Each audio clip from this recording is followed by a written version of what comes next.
अब हम करने वाले हैं स्टेप 2। स्टेप 1 तो हम कर चुके हैं ऑपरेटिंग एक्टिविटी का। अब स्टेप 2 हमने अब तक क्या निकाला, net profit before tax and extra ordinary item. अब क्या करेंगे हम क्या करेंगे, सेकेंड स्टेप पे जाएंगे, adjustment for non cash and non operating item. Non cash ऐसी कोई भी एक्सपेंस जिससे ना तो पैसा गया है ना ही आया है, लेकिन फिर भी हमने उसे प्रॉफिट एंड लॉस अकाउंट में डेबिट या क्रेडिट किया है। नॉन ऑपरेटिंग आइटम जो बिजनेस के कोर एक्टिविटी से रिलेटेड नहीं है, या तो वो फाइनेंसिंग से रिलेटेड है या तो वो इन्वेस्टिंग से रिलेटेड है, उसने प्रॉफिट को बढ़ाया या घटाया है, तो इनको हम दोबारा से रिवर्स कर रहे हैं ताकि अपने प्रॉफिट पे वापस पहुंच पाएं। चलो ये क्या रिवर्स कर रहे हैं हम देखते हैं। सबसे पहले नॉन कैश एक्सपेंसेस। बहुत सारे एक्सपेंसेस होते हैं जो कैश में नहीं होते, हम उनका पेमेंट नहीं देते, फिर भी उसे प्रॉफिट एंड लॉस अकाउंट में लिखते हैं, फिर भी हम अपने प्रॉफिट को कम करते हैं। जैसे एग्जांपल दिया है, depreciation, amortisation, bed debts, provision for doubtful debts. अब ये देखा जाए इनमें से कहां हमारा पैसा जा रहा है। डेप्रिसिएशन आप लगा रहे हो फिक्स एसेट्स पे, आप एसेट्स की अमाउंट को कम कर रहे हो, है ना, लेकिन क्या पैसा जा रहा है? नहीं। अगेन अमोर्टाइजेशन की बात करें, बेड डेब्ट्स की बात करें, प्रोविजन फॉर डाउटफुल डेट्स की बात करें, किसी में भी पैसा गया नहीं है। हमारी इंटेंजिबल एसेट का वैल्यू कम हो रहा है, हम प्रॉफिट एंड लॉस में से उसको डेबिट कर रहे हैं। बेड डेब्ट्स देखा जाए तो हमें किसी से पैसा लेना था, आया नहीं है, पर यहाँ पे कैश का एक्टिविटी नहीं हुआ है। प्रोविजन फॉर डाउटफुल डेट, हमें लग रहा है कि कोई पर्सन हमें पैसा नहीं देगा, इसके लिए हम पहले से ही थोड़ा प्रॉफिट को साइड पे करके रख रहे हैं, वो प्रोविजन बना के रख रहे हैं, तो वो भी हमारा नॉन कैश एक्सपेंसेस है। तो ये नॉन कैश एक्सपेंसेस जो हमने हटा दिए थे अपनी बैलेंस शीट के अंदर से, सॉरी प्रॉफिट एंड लॉस के अंदर से, तो हम क्या करेंगे, इन एक्सपेंसेस को वापस से ऐड कर देंगे। हम क्या करने वाले हैं, इन एक्सपेंसेस को वापस से ऐड करने वाले हैं, क्योंकि हम रिवर्स जा रहे हैं। जो गलत एक्सपेंसेस, गलत तो नहीं कहेंगे, लेकिन मेरे बिजनेस के कोर एक्टिविटी से रिलेटेड, कैश से रिलेटेड नहीं है, तो मैं उनको वापस ऐड कर रही हूँ। ठीक है, सो इनकम के साथ भी यही होने वाला है। सी नॉन कैश इनकम्स, ऐसी इनकम जो कैश में नहीं हुई है। आपकी कोई लायबिलिटी थी, आपको पे करनी थी, अब वो कह रहा है कि रहने दो, पे करने की जरूरत नहीं है।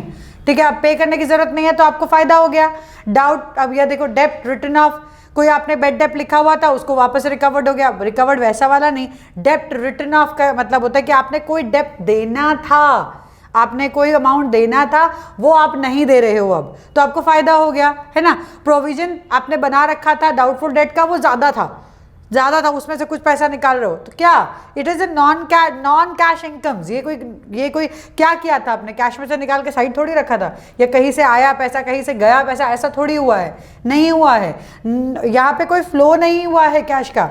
तो जब तक कैश का फ्लो नहीं होगा, वो भी नॉन कैश इनकम या नॉन कैश एक्सपेंसेस को हमने प्रॉफिट एंड लॉस अकाउंट में डेबिट या क्रेडिट पे डाला है, तो उसको हमें वापस से राइट ऑफ करना पड़ेगा, वापस से उल्टा करना पड़ेगा बेसिकली। तो एक्सपेंसेस को हम ऐड कर रहे हैं, तो इनकम को हम लेस करेंगे। ठीक है, इनकम को हम लेस करेंगे। नेक्स्ट, नॉन ऑपरेटिंग एक्सपेंसेस और लॉसेस, ऐसे एक्सपेंसेस या लॉसेस जो बिजनेस की कोर एक्टिविटी से रिलेटेड नहीं है। सी इंटरेस्ट पेड, फाइनेंस से रिलेटेड है।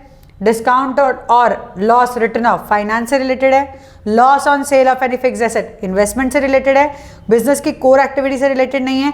ऐसे सारे एक्सपेंसेस, चाहे वो कैश में भी हुए हों, लेकिन अगर वो बिजनेस की कोर एक्टिविटी से रिलेटेड नहीं है, वो फाइनेंसिंग एक्टिविटी से रिलेटेड है या इन्वेस्टिंग एक्टिविटी से रिलेटेड है। आपने पढ़ा है फाइनेंसिंग क्या है, इन्वेस्टिंग क्या है, सब पढ़ा था ना हमने, उसको देख लो, अगर नहीं आ रहा है तो दोबारा देख लो, फाइनेंसिंग क्या है, इन्वेस्टिंग क्या है, फिर आप यहाँ पे आओ, क्योंकि ये बहुत जरूरी है समझना कि ये फाइनेंसिंग है, ये इन्वेस्टिंग है, ये बिजनेस की कोर एक्टिविटी से रिलेटेड नहीं है।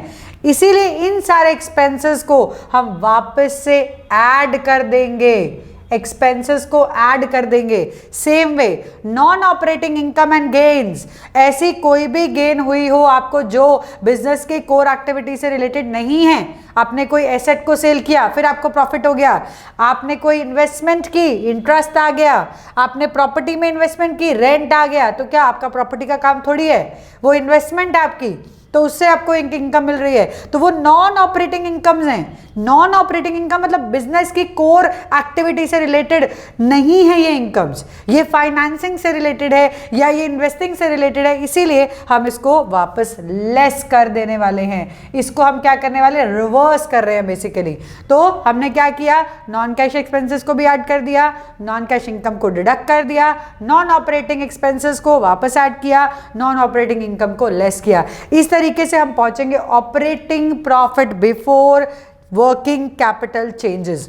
पहला स्टेप में क्या आंसर आया था, net profit before tax and extra ordinary item, याद रखना है, net profit before tax and extra ordinary item, first step का आंसर। सेकेंड स्टेप का आंसर क्या है, आफ्टर दिस ऑल जो एडजस्टमेंट किया आपने non cash and non operating item का, आपको मिला operating profit before working capital changes.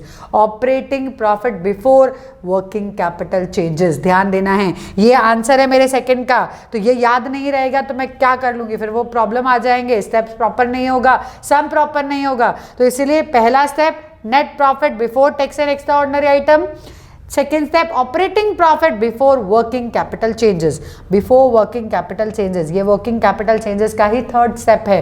पहले सेकेंड क्लियर कर लेते हैं, एक दो सम कर लेते हैं सेकेंड स्टेप के साथ, फिर हम थर्ड स्टेप पे जाएंगे and then we will do full fledge sum of a operating activity.